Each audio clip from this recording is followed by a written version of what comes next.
ఇటీవల ఏంటి సార్ హల్చల్ చేసింది మీడియా మీ గురించి కొన్ని విషయాలు చెప్పి? ఇవన్నీ దాని వెనుక పెద్ద స్టోరీ ఉంది. దాని వెనుక ఒక ఛానల్ రాస్తే దాని నెక్స్ట్ డే ఇంకో ఛానల్, ఇంకో టీవీ, ఇంకో పేపర్ ఇంకోటి రాసింది. దాంతో అందరు ప్రజలు అర్థమైపోయింది వెంకటరెడ్డి గారికి ఏముంది. ఏమైనా కుట్రపూరితంగా చేశారంటారా? కుట్రపూరితంగా మీ ఏం చేసినా వాళ్ళ తర్వాత వెంకటరెడ్డి గారు తీసిన మూలానే గవర్నమెంట్ 20,000 కోట్ల మిగిలిందని తెలిపింది. అవునవును, అది మొత్తం అంతా అది పోయిందే తెలుసు. ఆ ఇష్యూ అలా డిజాల్వ్ అయిపోయింది. 30,000 కోట్లు నేనే గవర్నమెంట్కు నేను చేసిన పనితోని. నన్ను బ్లేమ్ చేయాలనుకుంటే నన్ను ఎవరు బ్లేమ్ కాదు.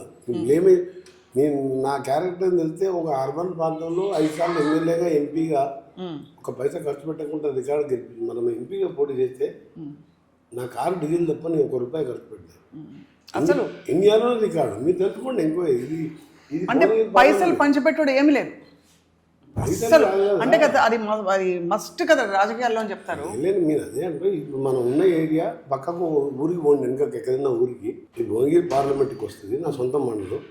ఇక్కడ మీరు భువనగిరి పోండి, ఆలేరు పోండి, జనగాం. ప్రచారానికి ఒకటే రోజు నాకు 7 రోజులు సమయం ఉండే. ఫస్ట్ ఫేజ్లో అయింది.